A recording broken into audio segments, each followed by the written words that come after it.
Oh man, BookTube is making me feel so old. Doing wrap-up videos at the end of every month just makes me realize how quickly the months are going by. Like, it's already March. That's like meteorological spring. It's spring now. Jeebus. Anyway, I'm Libby. It's the end of February. I read some books and now I'm gonna talk about them. The first book that I finished in February was The Somnambulist by Essie Fox. This is a neo-Victorian sort of gothic novel. It's about a young lady named Phoebe Turner who is living in London with her mother and her aunt. Her mother is quite strict and puritanical, while her aunt is a singer on the stage, which is all sinful and whatnot. And the tagline for this book on the cover is, "Every heart holds a secret." And when I read that, I was like, oh, that's kind of cheesy, you know, standard line for a modern gothic novel. But it is so true. Literally every character is keeping secrets from every other character. And like, you think you've gotten to sort of the closing of the book and that everything's gonna be wrapped up and now we're gonna have a conclusion, but then like, bam! New characters show up and they're like, oh, by the way, I totally did this thing. And you're just like, when will it end? Oh my god, world! But in all honesty, some really terrible things happen in this book. And at some points I was like, I don't even believe that people are this mean to each other. I'm having a hard time accepting this. But then I remembered racism. One of the things that this book deals with is the treatment of Jewish people in late 19th century Europe. And it was not fun.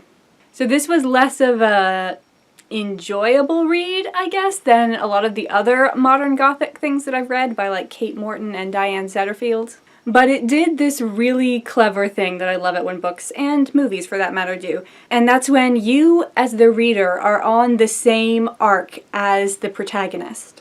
Throughout this book, Phoebe realizes how cruel people can be to each other. And while reading this book, I realized that you can write books in which such horrible things happen. Like, I didn't think that we wrote books like this, but apparently we do. Apparently Essie Fox does. She has, as one might say, the chutzpah. So I gave this book 4 out of 5 stars, and I would recommend it if you think you can handle it. Then I was listening to an audiobook of Wuthering Heights at the same time, but I actually had to postpone it because Heathcliff is possibly one of the most unkind characters in all of fiction, and I couldn't be reading about him and the people in The Somnambulist at the same time, so I just took a break and read a K.M. Shea. Yes, guys, I am finally talking about K.M. Shea. And that is because the spell is finally broken. When I read her new book, Rumpelstiltskin, I was like, actually, I just don't like this anymore. So let's take a look at the problems of this book from least significant to most significant. First, there are times when proper English does not happen.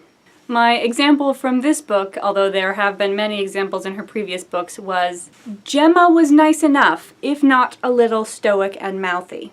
That's not how that expression works. If you say if not, then you want to be going further than the first adjective that you used. Like, you can definitely describe her in this way, but you could also go way out there and maybe describe her in this way. But nice enough and stoic and mouthy are contradictory.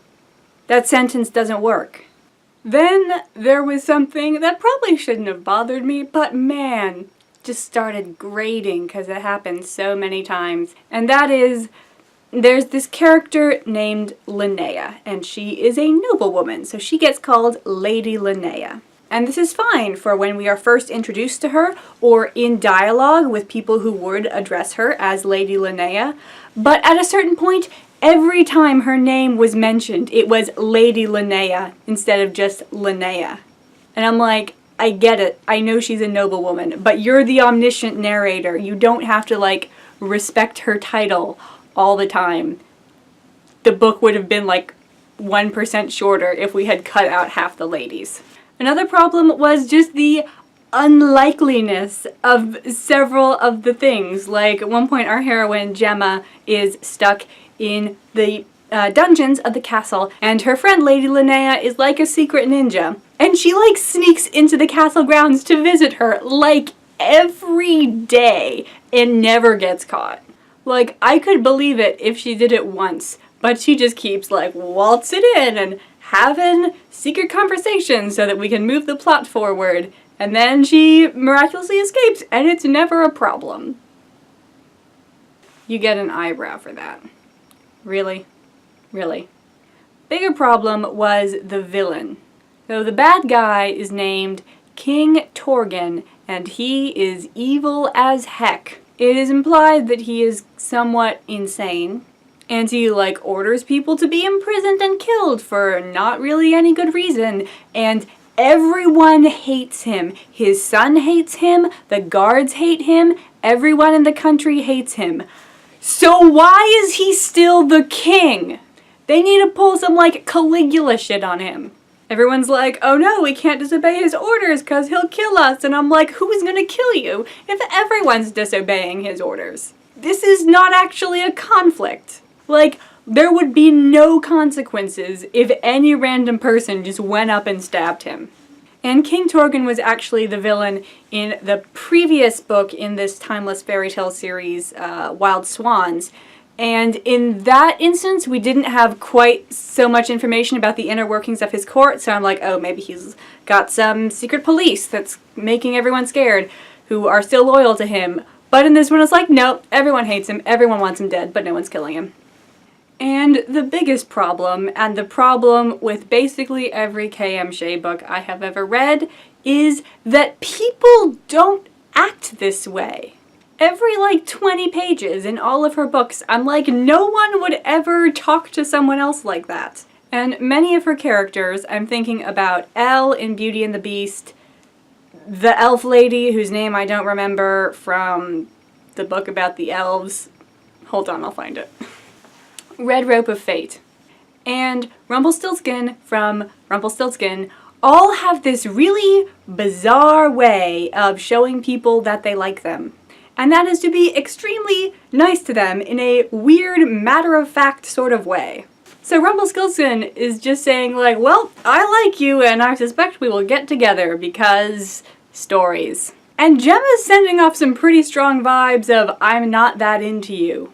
And in some books, when you have that situation, like, the character will say that they're not that into you, but then we, as the reader, know their inner monologue and they're like, maybe I am into this person. But Gemma just doesn't like him, and he needs to get over that. One thing that I did like about Rumpelstiltskin is that it was somewhat self-aware. All of the stories in the Timeless Fairy Tale series are taking place in the same sort of world, and they're just set in different kingdoms. Otherwise, we would run out of princes for our spunky heroines to marry.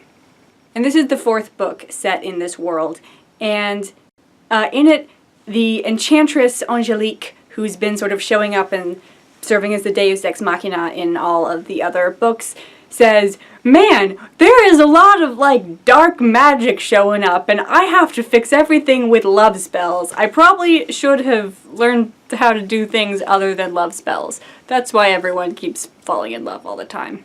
So I did appreciate the acknowledgement that we're in a very unusual situation in which like people keep getting put under curses and then other people fall in love. So I gave Rumpelstiltskin 2 out of 5 stars. I'd say if after all of this you still want to read a K.M. Shea timeless fairy tale, try Cinderella and the Colonel. That's the best one and it doesn't have any of the stupid matter-of-factness. Anyway, I should move on. The next book I finished was Wuthering Heights by Emily Bronte. I was listening to this as an audiobook and I gave it 3 out of 5 stars because I really don't know what to do with this book. It's like good, it's well written and the characters don't sneak into castles and not get caught multiple times, which I think is a bare minimum for quality now. But it's just so depressing and I'm not sure why. I'm like, what am I gaining from seeing Heathcliff be so horrible to everyone all the time? What am I gaining? I don't know.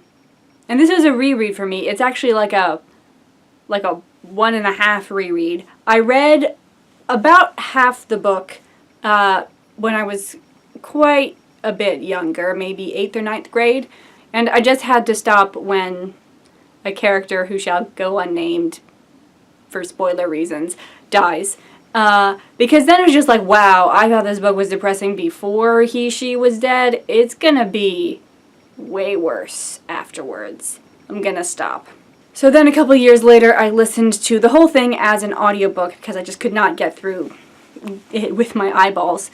And I was like, yep, that was depressing.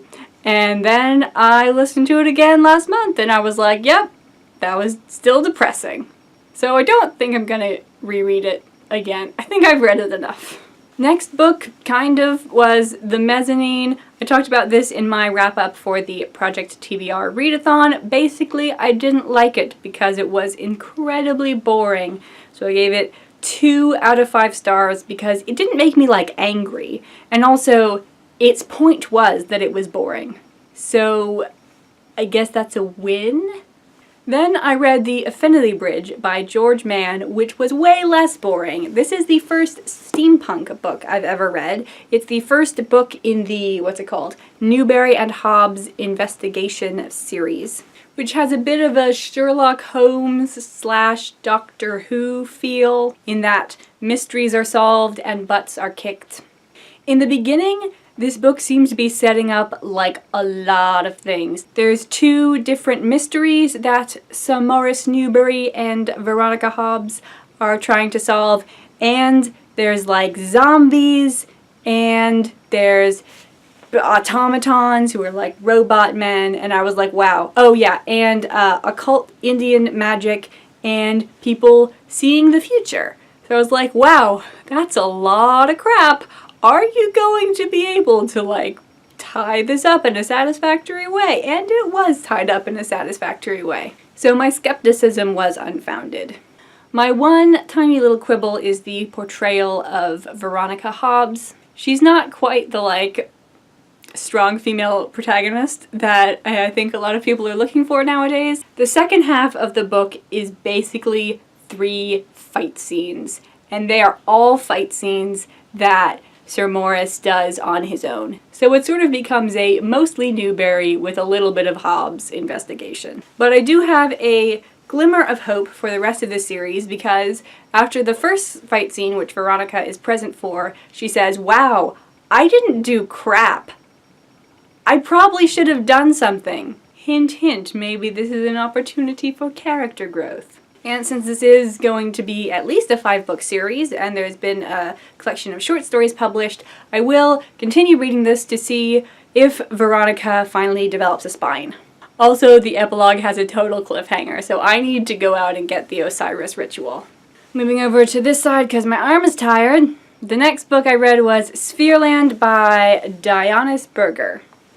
This is a sequel to Flatland by a different author. Flatland has several sequels by different authors. There's Sphereland, Spaceland, and Flatterland. I gave Sphereland a 3 out of 5. I talked about it a bit more in my Project TBR wrap-up. So suffice it to say, I was very impressed at the continuity of tone between the 2 books. It really has the same narrative voice and flow as Flatland. However, the first sort of 1/5 of the book was literally a summary of Flatland, which I've already read, so I don't need the summary. And then it took quite a while to get to the new mathematical discoveries in this book. Also, maybe I shouldn't be mad about this, but it's saying that the square from Flatland was wrong about his perception of the world. I shouldn't be mad about that, though, because that's the whole point. Like, science is constantly disproving itself. Okay, maybe that's a good thing. Maybe I should give this 4 stars. I'll think about it. And then the last book that I finished was Interesting Times by Terry Pratchett, which is fifth book in the Rincewind sub-series of the Discworld series. The Rincewind series is all about global cultures, and this one is about China. So our not-so-heroic hero is sent by the University of Wizards to the Agatean Empire because they realize that he doesn't actually have a degree because he's just crap at being a wizard.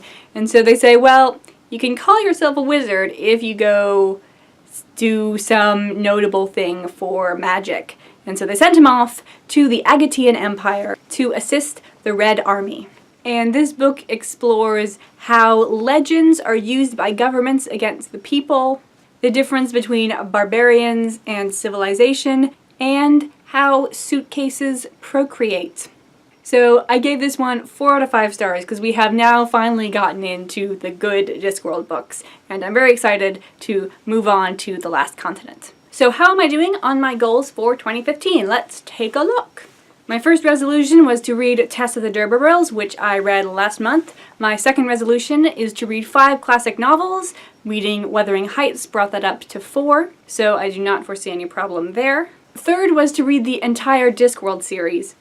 And on this one, I have kind of fallen behind. I was really sick earlier this month, so I kind of lost a week. I was too sick to read, guys. That's pretty sick. And then we had the readathon, which I couldn't really fit any Discworld books into, so I need to kind of buckle down on that because I only read 1 this month, and that is not going to cut it. And then my last one is to read 70 books. I have currently read 21, which Goodreads informs me is 10 books ahead of schedule, so I'm kind of flirting with the notion of upping that to maybe 80 books. We'll see. Not this month. Maybe like in May I'll reassess. So what books am I going to be reading in March? Well, first I'm going to finish The Savage Garden by Mark Mills, which I started for the Project TBR readathon. I'm currently on page 72, so not going to finish this like tomorrow, but hopefully next week. I've also started my 5th classic audiobook. It is Pamela by, oh gosh, Samuel Richardson is what I want to say the name is. I'll put it in the description, which is the first book I've read from the 18th century. Then I want to read The 13th Tale by Diane Setterfield, which was on my TBR for February, but I did not quite get to it. This will be a reread, and my mom is retiring at the end of March, and she wants to read this book then, so I think I need to get it in so that I can refresh my memory and we can have deep, thoughtful conversations about it. And after that, at least in theory, it's going to be all Terry Pratchett all the time. I would really like to finish the Rincewind series, which means reading The Last Continent, the illustrated novel The Last Hero, which should take like 2 days tops, and Unseen Academicals, which is one that I have already read because I went like super out of order. Not that it matters. So I should probably be able to skim parts of this one and get through it faster. So who knows, maybe I will even get on to the second sub-series in the Discworld series, the Witches sub-series. Have I said series enough? Equal rights. That kind of rights. So thank you very much for watching. Have you read any of the books I read? I would love to hear your thoughts on them, and I will see you later.